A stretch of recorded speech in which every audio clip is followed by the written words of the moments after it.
ಶಾವಿಗೆ ಪಾಯಸ ಮಾಡೋಣ ಅಂತಂದ್ಬಿಟ್ಟು ಹಬ್ಬಗಳು ಸ್ಟಾರ್ಟ್ ಆದರೆ ಒಂದೆಲ್ಲ ಒಂದು ಪಾಯಸ ಮಾಡಬೇಕಲ್ವಾ, ಏನೋ ಒಂದು ಸ್ವೀಟ್ ಮಾಡೋ ಬದಲಿಗೆ ಒಂದು ಶಾವಿಗೆ ಪಾಯಸ ಮಾಡ್ಕೋಬೋದಲ್ವ. ಅದಕ್ಕೆ ಶಾವಿಗೆ ಪಾಯಸ ತೋರಿಸ್ತಾಯಿದ್ದೀನಿ. ಒಂದು 2 ಚಮಚದಷ್ಟು ತುಪ್ಪ ಹಾಕ್ಕೊಂಬಿಟ್ಟು, ನಾನು ಆ್ಯಕ್ಚುಲಿ ರೋಸ್ಟೆಡ್ ವರ್ಮಿಸಿಲಿನೇ ತೊಗೊಂಡಿರೋದು, ರೋಸ್ಟೆಡ್ಡೇ ಬರುತ್ತಲ್ವ ಅದನ್ನು, ಆದರೂ ಸುಮ್ಮನೆ ಒಂಚೂರು ಬೆಚ್ಚಗೆ ಮಾಡ್ಕೊತಾ ಇದ್ದೀನಿ ಅಷ್ಟೇ. ಇದನ್ನು ಸ್ವಲ್ಪ ತುಪ್ಪದ ಘಮ ಬರಲಿ ಅಂತಂದ್ಬಿಟ್ಟು, ರೋಸ್ಟ್ ಆಗಿಲ್ದಲೇ ಇರೋದು ತೊಗೊಂಡ್ರೆ ಕೆಂಪಗೆ ಆಗೋವರೆಗೂ ರೋಸ್ಟ್ ಮಾಡ್ಕೊಳ್ಳಿ.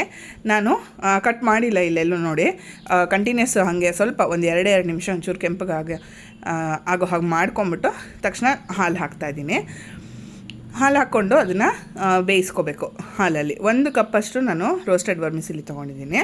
ಅದಕ್ಕೆ ಇವಾಗ 3 ಕಪ್ಪಷ್ಟು ಹಾಲು ಹಾಕ್ಕೊತೀನಿ ನಾನು. ಅಂದರೆ ನೀವು ಇನ್ನೂ ಜಾಸ್ತಿ ಹಾಲನ್ನು ಹಾಕೋಬಹುದು. ಇದೇನು ಅಂತಂದರೆ ಸ್ವಲ್ಪ ಬೇಗನೆ ಗಟ್ಟಿಯಾಗತ್ತೆ ಶಾವಿಗೆ, ಹಾಗಾಗಿ ಸ್ವಲ್ಪ ಜಾಸ್ತಿ ಹಾಲು ಹಿಡಿಯುತ್ತೆ. ನಾನು ಒಂದು ಸರ್ತಿ ಹಾಕ್ಕೊಳ್ಳುವಾಗ 3 ಕಪ್ಪಷ್ಟು ಹಾಕ್ತಾಯಿದ್ದೀನಿ. ಮತ್ತು ಇನ್ನೂ ಬೇಕು ಅಂತಂದರೆ ನೋಡ್ಕೊಂಡು ಹಾಕೋಬೋದು ನೀವು. ಕಾಯಿಸಿರೋಂಥ ಹಾಲೇನು ಅವಶ್ಯಕತೆ ಇಲ್ಲ, ಮಾಮೂಲಿ ತಣ್ಣಗಿರೋ ಹಾಲನ್ನು ಹಾಕೊಂಬಿಡ್ಬೋದು. ಬಾಣಲೆ ಬಿಸಿ ಇರುತ್ತಲ್ವ, ಸ್ವಲ್ಪ ಜೋಪಾನ ಹಾಕಿದ ತಕ್ಷಣ ಸ್ವಲ್ಪ ಸಿಡ್ದಂಗೆ ಅನಿಸುತ್ತೆ ಕೈ ಜೋಪಾನ.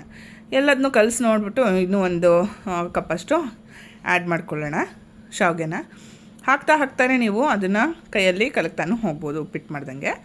ನಾನು ಈ ಥರ ಹಾಕಿಬಿಟ್ಟು ಮಾಡ್ಕೊಂಡಿದ್ದೀನಿ.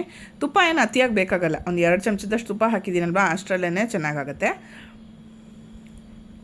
ನೋಡಿ. ಬೇಯೋಕ್ಕೆ ಇನ್ನೂ ಬೇಕಾಗತ್ತೆ, ಹಾಗಾಗಿ ಇನ್ನೂ 1 ಕಪ್ಪಷ್ಟು ಹಾಲನ್ನ ಸೇರಿಸ್ಕೊಂಡು ಇದೆಲ್ಲ ಚೆನ್ನಾಗಿ ಕುದಿಬೇಕು.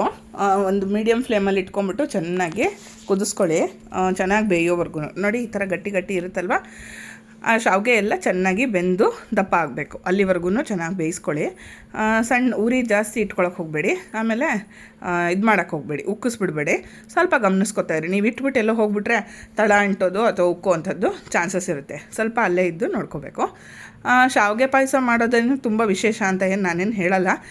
ಕೆಲವರು ಇದಕ್ಕೆ ಬೇರೆ ಬೇರೆ ಥರ ವೆರೈಟಿನಲ್ಲಿ ಕಂಡೆನ್ಸ್ ಮಿಲ್ಕು, ಖೋವಾ ಎಲ್ಲ ಹಾಕ್ಬಿಟ್ಟು ಮಾಡಬಹುದು. ನಾನಿವತ್ತು ತುಂಬ ಸಿಂಪಲ್ಲಾಗಿ ಮಾಡೋಂಥ ಶಾವಿಗೆ ಪಾಯಸನ ತೋರಿಸ್ತಾ ಇದ್ದೀನಿ. ಚೆನ್ನಾಗಿ ಕುದಿ ಬಂದು ಇದೇನೇ ಹಾಲು ಗಟ್ಟಿಯಾಗ್ತಾ ಹೋಗುತ್ತೆ. ಹಾಗಾಗಿ ನೀವು ಇನ್ನೂ ಬೇಕಾದರೆ ಇದಕ್ಕೆ ನೀರು ಹಾಕ್ಕೊಂಡು ಬೇಯಿಸ್ಕೊಬೋದು. ಸ್ವಲ್ಪ ಹಾಲು ಹಾಕ್ಬಿಟ್ಟು, ಇಷ್ಟೊಂದು ಹಾಲು ಹಾಕೋಕ್ಕೆ ಆಗಲ್ಲ ಅನ್ನೋ ಟೈಮಲ್ಲಿ ನೀರು ಹಾಕ್ಕೊಂಬಿಟ್ಟು ಸ್ವಲ್ಪ ಒಂದು ಅರ್ಧ ಲೋಟದಷ್ಟು ಹಾಲು ಹಾಕಿದ್ರೇನು ನಡೆಯುತ್ತೆ. ಏನು ಜಾಸ್ತಿ ಏನು ವ್ಯತ್ಯಾಸ ಆಗೋಲ್ಲ, ಸ್ವಲ್ಪ ಟೇಸ್ಟು ಇದು ವ್ಯತ್ಯಾಸ ಆಗ್ಬೋದು ಅಷ್ಟೇ. ಒಟ್ಟಿನಲ್ಲಿ ಚೆನ್ನಾಗಿ 12 ನಿಮಿಷ ಚೆನ್ನಾಗಿ ಬೇಯಬೇಕಾಗತ್ತೆ. ಆಮೇಲೆ ನೀವು ಸಕ್ಕರೆ ಹಾಕ್ಕೊಳ್ಳಿ. ಬೇಯಕ್ಕೆ ಮುಂಚೆ ಸಕ್ಕರೆ ಹಾಕೋಕ್ಕೆ ಹೋಗಬೇಡಿ. ಏನು ಅಂತಂದರೆ ಯಾವಾಗಲೂ ಅಷ್ಟೇ, ಸ್ವೀಟು ನೀವು ಮಾಡ್ತಾ ಇರುವಾಗ ಹಾಕಿರೋಂಥ ಪದಾರ್ಥ ಬೇಯ್ದಿರ ನೀವು ಸ್ವೀಟ್ ಹಾಕಿದ್ರೆ ಅದು ಮತ್ತೆ ನಿಮಗೆ ಗಟ್ಟಿಯಾಗೇ ಉಳಿಯುತ್ತೆ. ಹಾಗಾಗಿ ಬೇಯಿಸ್ಕೊಂಡ್ಬಿಟ್ಟೆ ಸ್ವೀಟ್ ಹಾಕಿ. ಸ್ವಲ್ಪ ಟೈಮು ಜಾಸ್ತಿ ತೊಗೊಳುತ್ತೆ ಅನ್ಸಿದ್ರೂ ಚೆನ್ನಾಗಾಗುತ್ತೆ. ಹಾಗಾಗಿ ಈ ಥರನೇ ಮಾಡಿ ನೋಡಿ. ಇವಾಗ ಚೆನ್ನಾಗಿ ಬೆಂದು ಇದು ಕೆನೆ ಮಾತ್ರ ಮೇಲೆ ಕಟ್ಕೊಂಡಿತ್ತು ಅಷ್ಟೇ, ಚೆನ್ನಾಗಿ ಬೆಂದು ಜಾಸ್ತಿ ಆಗಿದೆ ನೋಡಿ. ಈ ಸ್ಟೇಜಲ್ಲಿ ನಾನು ಸಕ್ಕರೆ ಬಳಸ್ತಾ ಇದ್ದೀನಿ. ನೀವು ಸಕ್ಕರೆ ಇಷ್ಟಪಡಲ್ಲ ಅನ್ನೋಂಥವ್ರು ಬೇರೆ ಸ್ವೀಟ್ನರ್ ಬಳಸ್ಬೋದು. ನನಗೆ ಶಾವಿಗೆ ಪಾಯಸಕ್ಕೆ ಸಕ್ಕರೆ ಹಾಕಿದ್ರೇ ಸರಿ ಅನ್ನಿಸ್ತು, ಹಾಗಾಗಿ ಒಂದು ಅರ್ಧ ಬಟ್ಲಷ್ಟು ಹಾಕ್ತಾಯಿದ್ದೀನಿ. ಅರ್ಧಕ್ಕಿಂತ ಸ್ವಲ್ಪ ಜಾಸ್ತಿ ಇರ್ಬೋದು. ಅಂದರೆ ಏನು ಅಂದರೆ ಈ ಶಾವಿಗೆ ಜಾಸ್ತಿ ಸ್ವೀಟ್ ಹಿಡಿಯಲ್ಲ, ಹಾಗಾಗಿ ಮತ್ತು ತುಂಬ ಉದುರಾಗಿರುತ್ತಲ್ವ ಅದು. 1 ಕಪ್ಪು ಶಾವಿಗೆಗೆ 1 ಕಪ್ಪಷ್ಟು ಸ್ವೀಟ್ ಹಾಕ್ಬಿಟ್ರೆ ತುಂಬ ಜಾಸ್ತಿ ಅನಿಸುತ್ತೆ. ಹಾಗಾಗಿ ಒಂದು ಅರ್ಧ ಕಪ್ಪಷ್ಟು ಮಾತ್ರ ಹಾಕ್ಕೊಂಡಿದ್ದೀನಿ. ಇದಕ್ಕೂ ಇವಾಗ ಬಟ್ಲಿಗೆ ಒಂಚೂರು ಹಾಲು ಹಾಕ್ಕೊಂಡು ಅದನ್ನು ಸೇರಿಸ್ಕೊತಾ ಇದ್ದೀನಿ. ಒಟ್ಟಲ್ಲಿ ನೀವು ಹಾಲಿನ ಕ್ವಾಂಟಿಟಿ ಜಾಸ್ತಿ ಆಯ್ತಲ್ಲಪ್ಪ ಅಂತ ಏನು ಭಯ ಪಡಬೇಕಾಗಿಲ್ಲ. ಚೆನ್ನಾಗಿ ಹಾಲು ಹಾಕಿದ್ರೇನು ಅದು ಗಟ್ಟಿ ಆಗ್ತಾ ಹೋಗುತ್ತೆ. ತಣ್ಣಗಾದ್ಮೇಲೆ ತಿರ್ಗಾ ಗಟ್ಟಿಯಾಗತ್ತೆ. ಹಾಗಾಗಿ ನೀವು ದಂಡಿಯಾಗಿ ಹಾಕ್ಕೋಬೋದು ಹಾಲು. 4 ಲೋಟ ತನಕ ಹಾಲು ಹಾಕಿದ್ರೂ ಏನೂ ತೊಂದರೆ ಇಲ್ಲ 1 ಲೋಟ ಶಾವಿಗೆಗೆ. ಸೊ ಎಲ್ಲ ಚೆನ್ನಾಗಿ ಬೇಯಲಿ. ಅದಾದಮೇಲಿಂದ ಕೇಸರಿ ದಳ ಹಾಕ್ತಾಯಿದ್ದೀನಿ. ನಾನು ಹಾಗೆ ಹಾಕ್ತಾಯಿದ್ದೀನಿ. ನೀವು ಬೇಕಾದರೆ ಹಾಲಲ್ಲಿ ಕದ್ರಬಿಟ್ಟು ಅದರದ್ದು ಇದನ್ನು ತೆಗೆದುಬಿಟ್ಟು ಆಮೇಲೆ ಹಾಕ್ಬಹುದು. ಅಂದರೆ ಬಣ್ಣ ಬರೋ ಹಂಗೆ ಮಾಡಿಬಿಟ್ಟು ಆಮೇಲೆ ಹಾಕ್ಬೋದು.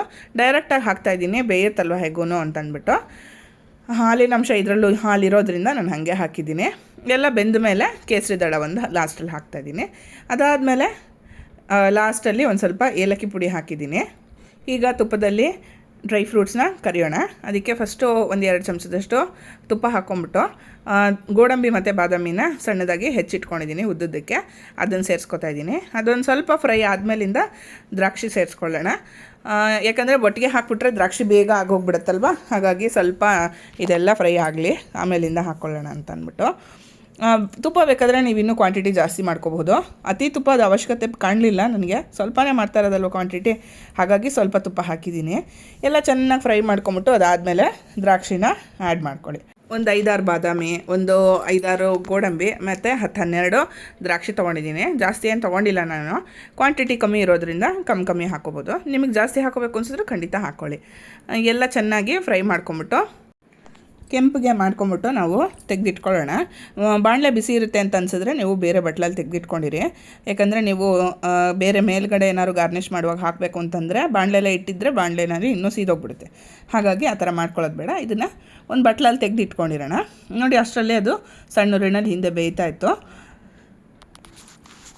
ಪಾಯಸ ರೆಡಿಯಾಗಿದೆ. ಇವಾಗ ಲಾಸ್ಟಲ್ಲಿ ನಾವು ಇದನ್ನು ಸೇರಿಸ್ಕೊಳ್ಳೋಣ. ನೋಡಿ, ಕರೆಕ್ಟಾಗಿದೆ, ಪರ್ಫೆಕ್ಟಾಗಿದೆ ಕಲರು, ದ್ರಾಕ್ಷಿ ಗೋಡಂಬಿ ಬಾದಾಮಿದು. ಪಕ್ಕದಲ್ಲಿ ಎತ್ತಿಟ್ಟಿರ್ತೀನಿ.